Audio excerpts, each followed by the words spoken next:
오늘 저는 이 말씀을 가지고요, 다시 회복이라는 제목으로 함께 은혜를 나누고자 합니다. 사람은 누구나 실패를 경험합니다. 그래서 인생에 있어서 실패를 경험한다는 것은 사실은 특별한 일이 아닙니다. 다 누구나 경험하는 보편적인 것이지요. 아마 여러분도 한두 번, 아니 그 이상 실패를 경험해 본 일들이 있으실 겁니다. 근데 문제는 실패를 했다는 것 그 자체가 아니라 실패를 통해서 우리가 느끼게 되는 낙심과 그리고 절망이 더 큰 문제입니다. 사업을 열심히 했는데 결과가 나타나지 않고, 공부를 열심히 했는데 점수가 오르지 않는, 자기가 생각했던, 꿈을 꿨던 그것과 현재 일어나고 있는 상황에 괴리감이 생기면서 그것으로 인해 당황과 또 낙담과 낙심, 이런 것들이 정말 더 큰 진짜 문제라는 것이죠. 그때 우리에게 주어지는 길은 두 갈래가 있습니다. 하나는 자신의 실패나 실수를 인정하지 않고 그저 부끄러워하고 수치심 속에 그냥 분노를 가지고 살아간다는 것이죠. 그 또 다른 하나는 자신의 실수나 실패를 경험을, 또 자신의 약한 부분들을 알고 또 그것을 정말 인생에 새롭게 도약하는 것으로 삼아 새로운 일을 이뤄가는 길이겠죠.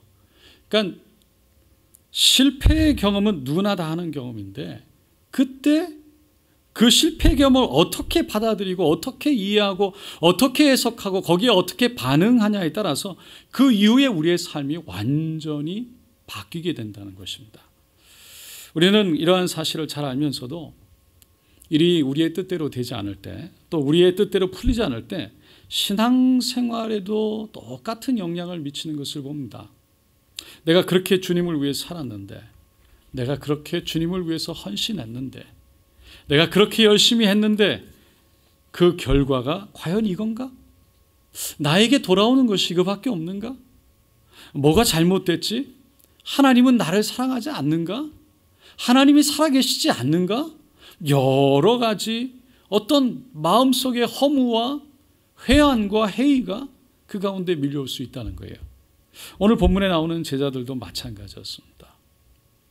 그들은 예수님이 잡히시던 순간부터 십자가에 달리시기까지 두려워서 도망갔던 제자들, 그리고 닭이 울 때 3번이나 이미 예수님을 부인하고 부정하고 저주했던 베드로, 그들은 며칠 동안 낙심 속에, 이게 단가?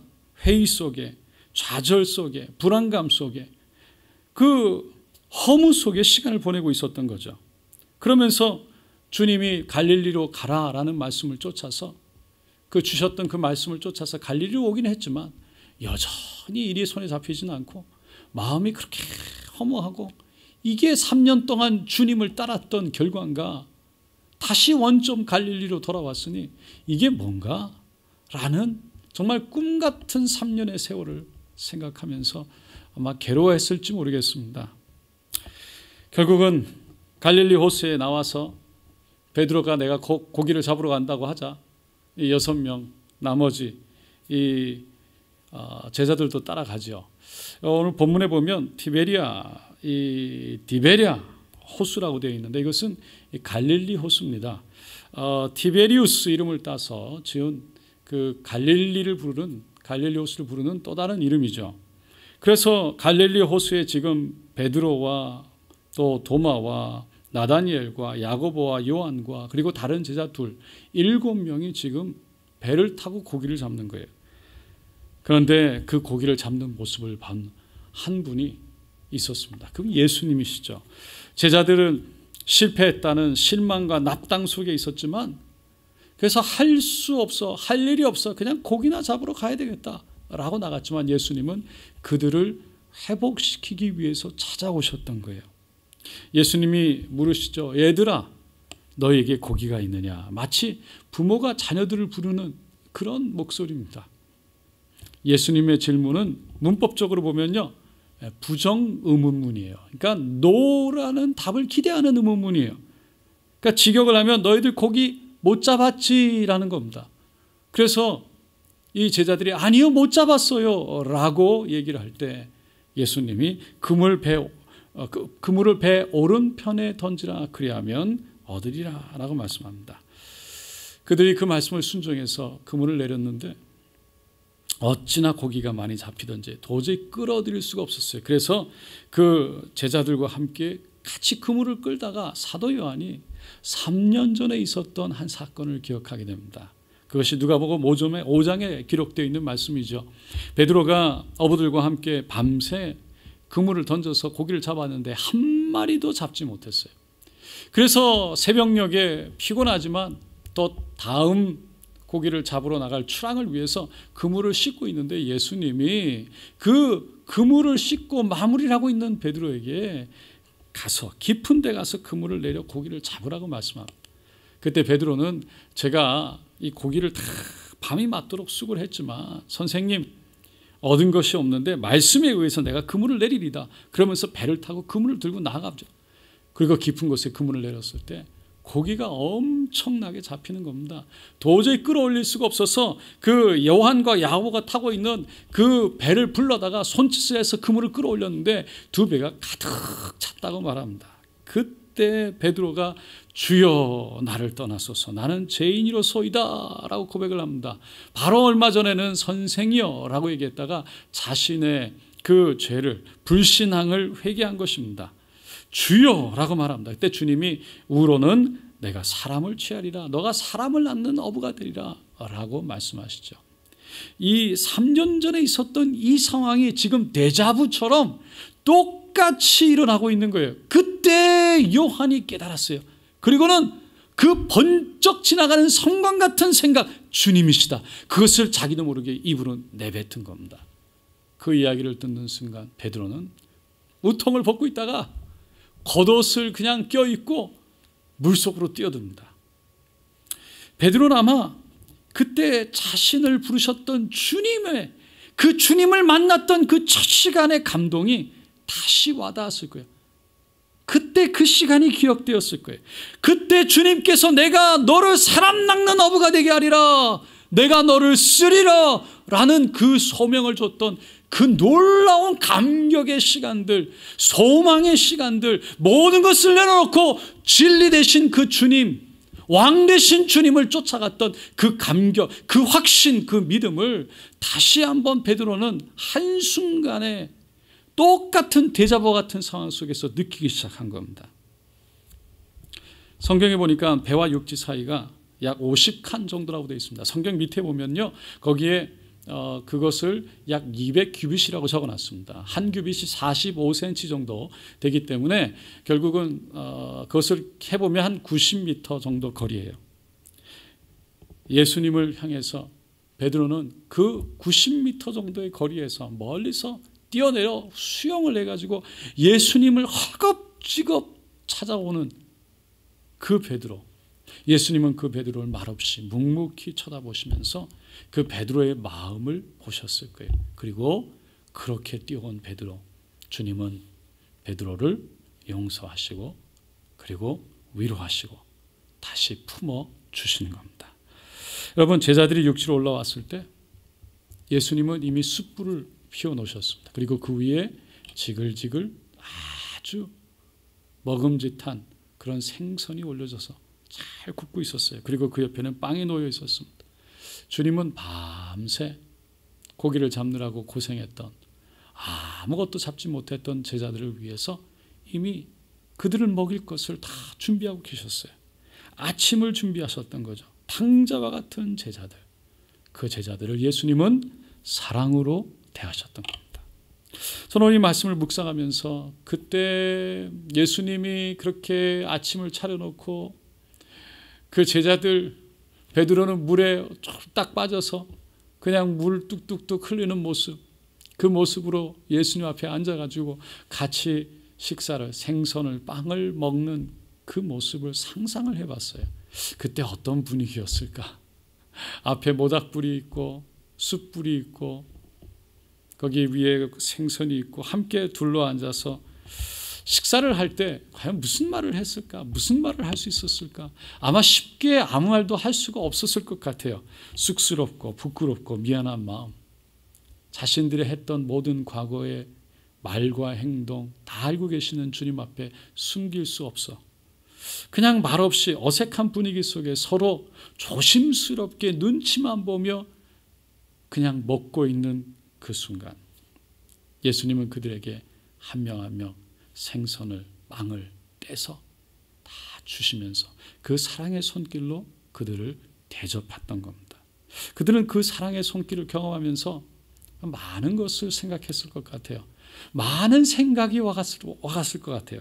자신들의 부족함에도 불구하고 예수님 잡히시던 그날 밤에 두렵고 무서워서 다 버리고 도망갔던 자신의 모습들, 베드로는 예수님을 모른다고 부인할 뿐만 아니라 저주까지 했던 그 자신의 모습, 그러한 모습 포기하지 않고 끝까지 예수님 찾아와 주셔서 붙들어 주시는 그 사랑을 느끼면서 그들은 아마 평생 잊을 수 없는 그 치유와 회복의 시간이 되었을 것 같습니다.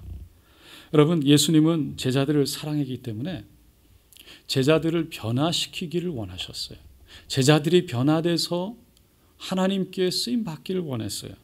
근데 그들을 변화로 인도하는 그 방법을 가장 좋은 방법을 선택하셨죠. 그것이 사랑이었습니다. 왜냐하면 변화는 상대가 나를 얼마나 사랑하느냐를 깨닫는 순간 일어나기 때문입니다. 사랑을 베푸는 상대방에게 내가 얼마나 부끄러운 존재인가 깨달아질 때 스스로 겸허하게 되고 스스로 작아지는 모습 속에 자신의 옷 매무새를 다지게 되죠. 가늠하다 잡혔던 여인, 예수님은 어찌하여 이런 죄를 지었느냐라고 책망한 것이 아니라 조용히 앉아서 땅바닥에 글을 쓰셨죠. 그때 모든 사람들이 놓고 있던 돌들을 놓고 돌아갔을 때 너를 정죄하던 사람들이 다 어디 갔느냐 그럴 때 없다라고 하는 그 여인에게 나도 너를 정죄하지 않는다라고 말씀합니다. 여러분, 삭개오도 다른 사람들의 많은 것들을 착복을 하고 자신의 유익과 이익을 위해서 사람들을 힘들게 하고 괴롭게 하고 고통을 주었던 사람입니다. 그런데 예수님을 만나면서 그 자신의 모습 속에 부족함에도 불구하고 예수님을 보고 싶은 그 마음을 주님은 아시고 내가 오늘 너희 집에 유하해야 되겠다 찾아오셨던 그 예수님, 자신의 그 유대인들 앞에 서기에도 부끄럽고 하나님 앞에 서기에도 부끄러웠던 그 자신의 모습을 주님은 아시면서도 찾아오셔 손을 잡아주셨던 그 삭개오, 그 마음 속에 예수님의 사랑이 다가올 때 그는 완전히 변화가 일어난 것입니다. 여러분, 결국은 우리가 정말 변화를 일으키기 원한다면 사실은 누군가를 향해서 손가락질하고 그리고 그것을 통해서 서로 비난하고 정죄하는 것이 아니라 그것은 오히려 관계만 깨트리고 힘들어지고 어려운 길로 가는 것인데 그것이 아니라 정말 사랑으로 그 사람들을 정말 사랑으로 인도할 때 그 사람들의 진정한 변화가 일어날 줄로 믿습니다. 세상은 어떻게 보면 사랑으로 다스려진다고 말해도 과언이 아닌 것 같습니다. 주님은 제자들에게 너가 정말 나를 위해서 어떠한 태도를 취했느냐라고 물으신 것이 아니라 아침을 준비해서 그들을 대했던 겁니다. 여러분, 우리도 세상에 살면서 세상의 것에 푹 빠져 세상의 욕심과 세상의 것들을 바라보고 탐닉을 하다가 주일날 아니 예배 앞에 주님 앞에 탁 나올 때 그 하나님의 거룩한 임재, 그 하나님의 그 놀라운 살아계신 완벽한 왕의 왕 만주의 주가 되신 그 하나님 앞에 서게 될 때 우리도 모르게 너무 부끄러워지지요. 그 부끄러운 마음, 내가 정말 이런 마음으로 하나님을 찬양할 수 있을까? 그런 마음이 드는 거죠. 혈기를 부리고 화를 내고 미워하고 욕을 하고 나서 예배에 딱 나오다 보면 아이, 내가 어떻게 주님 예배를 드린다고 왔네요. 주님 예배 드릴 염치가 없습니다. 라는 마음이 생기는 게 양심이 있는 사람이겠죠. 신앙생활을 좀 더 잘하고 싶은데 왜 이게 이렇게 안 되지? 그 생각을 하다 보면 부끄러워지기도 하고 자신이 스스로 작아지기도 하고, 근데 그것이 어떻게 너무 커져가지고 그 시간을 지나다 보면 양심에 화이 맞고 이제는 그럼 모든 게 다 그런 거지 라며 그냥 포기하고 살아가기도 합니다. 그런데 그럼에도 불구하고 정말 하나님 앞에 부끄러운 모습 속에서라도 주님 앞에 나와서 십자가의 사랑, 주님이 그럼에도 불구하고 끌어안으시는 그 사랑, 그럼에도 불구하고 내가 너를 안다, 내가 너를 사랑한다 라고 말씀하시는 그 주님의 음성, 그 주님의 사랑을 받아들일 때 나를 그럼에도 불구하고 사랑하시는구나, 그 사랑이 우리의 마음속에 받아들여질 때 우리는 그 사랑 앞에 무릎을 꿇을 수밖에 없다는 것입니다. 주님 포기하지 않겠습니다. 주님의 사랑 앞에 제가 이것으로 그냥 포기하지 않고 절망하지 않겠습니다. 다시 한번 일어나서 주님 앞에 나아가겠습니다. 날마다 새로워지는 우리의 마음 가운데 하나님의 사랑으로 채워지는 그런 은혜가 있기를 간절히 원합니다. 극동방송에서 방영했던 세미안교회 최병락 목사님이요, 하늘에 쌓아둔 은혜라는 제목의 설교를 한 것을 방영한 적이 있습니다. 어느 12월에 한 자매가 목사님, 제 아이는 크리스마스 거리입니다. 아이입니다. 12월 25일에 태어날 것입니다. 라고 하면서 그 목사님에게 자신의 이야기를 꺼냈답니다. 이 자매가 한국에서 한 남자를 만나게 되고요, 결혼까지 약속하고 사귀게 되는데 그만 덜컥 임신을 하게 됐다는 거예요. 두 사람이 미국으로 이민가 살기로 약속을 했는데 남자는 한국에서 나머지 정리를 하고 미국으로 뒤따라가겠다라고 하면서 자매를 먼저 미국 달라스로 보냈답니다. 그런데 남자가 친구가 오면 바로 결혼식을 하기로 했는데 자매가 결혼 준비를 하고 있었는데 어느 날 갑자기 전화 한 통이 걸려오죠. 그 남자친구의 이름을 얘기를 하면서 자신은 그 남자, 그 사람의 부인 된다는 거예요. 결국은 그 남자친구가 유부남이었어요. 그 남자친구는 여자가 임신을 하자 그냥 미국으로 보내버린 겁니다. 남자친구는 오지 않을 것이라고. 그 난감한 상황 가운데 도저히 어떻게 해야 될지, 이제 곧 아기는 태어나는데 불법 체류자가 될 것이고 이제 겨우 나이 21살인데 아무런 소망이 없는 것 같고 살 기운도 없고 마음이 무너져 내렸어요. 그래서 그냥 죽자라는 생각밖에 들지 않았답니다. 자살을 결심하고 이 글렌바이라는 이 시카고의 유명한 호수, 거기를 차를 타고 갔는데 가다가 우연히 한국 교회 간판을 보게 됐답니다. 그리고는 순간 자기도 모르게 교회를 다닐 때도 아니고 하나님도 모르고 불신자인데 그냥 예배나 한번 드리고 자살하자라는 생각이 들었대요. 그래서 교회를 다니지도 않았지만 차를 멈추고 교회에 들어갔는데 그게 정말 기적이었고 하나님의 은혜였습니다. 그 자매가 들어간 교회, 그때 예배가 드려지는데 목사님의 설교가 뭐냐면 죽고 싶을 때라는 제목의 설교였어요. 목사님이 그 설교에서 죽지 마라, 하나님을 찾으면 하나님이 살 길을 열어주신다, 이 말씀을 20번 이상 강조를 했답니다. 설교 중에. 그때 그날 하나님은 그 자매를 만나 주셨습니다. 주님이 자녀에게 이렇게 말씀합니다. 너 죽지 마, 살아야 해. 내가 살 길을 열어줄게. 그 주님 말씀을 듣는데 자매가 펑펑 울기 시작했어요. 죽지 마, 살 길을 열어줄게. 그 주님의 말씀 앞에 죽지 않고 살기로 결심을 합니다. 예배 후에 목사님과 교우들이 그 자매의 이야기를 듣고 끌어안아주고 그리고 함께 기도를 해줍니다. 눈물로 함께 기도했습니다. 그리고는 목사님이 하나님이 자매에게 살 길을 열어주실 겁니다 라고 격려해 줬어요. 여러분, 주님을 찾으면 주님은 우리에게 다가오십니다.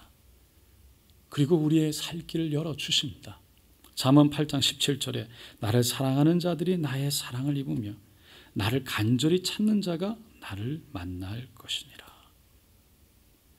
하나님을 찾는 자, 나의 하나님께서 와서 만나주시고 하나님을 사랑하는 자를 하나님은 또한 찾아오셔서 안아주시고 사랑해 주신다고 말합니다. 오늘 본문 10절 말씀입니다. 한번 다 같이 읽겠습니다. 예수께서 이르시되 지금 잡은 생선을 좀 가져오라 하시니, 예수님은 제자들에게 지금 잡은 생선을 가져오라고 하십니다. 사실 그 생선도 예수님이 잡아주셨던 생선이에요.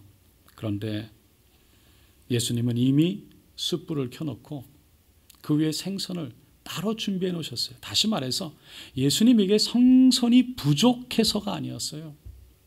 예수님에게 생선이 필요해서가 아니었어요. 다 준비해 놓으셨어요. 그런데 지금 잡은 생선이라고 말씀합니다. 어떤 성경학자는 이 부분을 이렇게 해석하더라고요. 사실은 주님이 준비하신 생선으로도 충분하지만 주님께서 제자들에게 지금 잡은 생선을 가져오라고 한 것은 참여의 의미를 가르쳐 주시기 위해서였다. 주님이 실패한 베드로에게 지금 잡은 생선을 가져오라고 한 것은 베드로를 다시 쓰겠다. 그 너가 가지고 있는 그것도 내가 너를 그것을 쓰겠다. 그것도 필요하다. 라고 베드로에게 함께 하자. 너가 가지고 있는 것도 내가 쓰겠다. 함께 파트너로 살아갈 것을, 함께 할 것을 인정하는 말씀이라는 거예요. 여러분, 우리 하나님은 완전하시죠. 그분에게 부족함이란 없습니다. 사람들의 도움을 받아야 무엇인가를 이룰 수 있는 분이 아닙니다. 모든 복음화도 하나님의 뜻을 이루는 것도 꼭 사람들이 필요해서가 아닙니다. 얼마든지 하나님은 베드로 없이, 우리 없이도 하나님의 뜻을 이루실 수가 넉넉히 있습니다. 그런데 주님은 베드로와 함께 일하시기를 원하셨어요. 주님은 우리와 함께 파트너십을 이루기를 원했어요. 베드로가 능력이 많아서도 아니고 우리가 능력이 많아서도 아닙니다. 주님은 우리 없이 일을 하실 수 있지만 같이 하자라고 말씀하세요. 같이 가자라고 말씀하세요. 오늘 아침에 기도를 하다가 한 가지 깨달은 것이 있습니다. 요즘에 현실이라는 것과 우리의 믿음이라는 것, 소망이라는 것, 꿈이라는 것이 있는데 그게 이렇게 많은 이 conflict, 이 차이가 많이 생길 때 우리의 마음속에 많은 생각들이 드는 것 같아요. 아, 믿음대로 산다고 하나님께서 알아서 하시겠지, 책임져 주시겠지 라는 믿음과 현실, 나에게 아무것도 없는 것 같은 그 현실 속에, 그 괴리감 속에 우리는 어떻게 살아가야 하는가?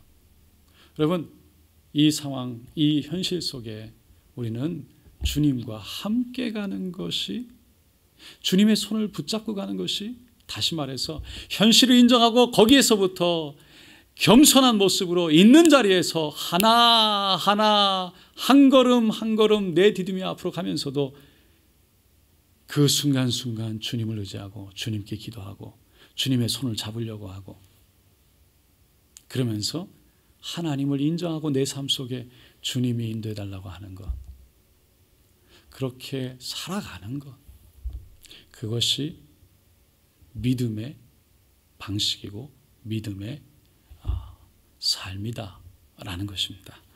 여러분, 주님은 지금 잡은 생선, 지금 우리에게 있는 것, 아주 작은 것일지라도 우리가 느끼기에 실패한 것 같고, 우리가 느끼기에 허무하게 시간을 낭비한 것 같은, 우리가 느끼기에 아무것도 건진 것이 없는 것 같은 비록 그러한 현실이라 할지라도 주님은 거기서부터, 그 현실 속에서 우리 안에 있는, 우리가 보냈던 그 순간순간 모든 하나하나 우리가 보기에는 필요 없는 것 같지만 주님은 그것마저도 들어서 우리와 함께 파트너십을 이루어 주님은 주님의 뜻을 이루기를 원하십니다.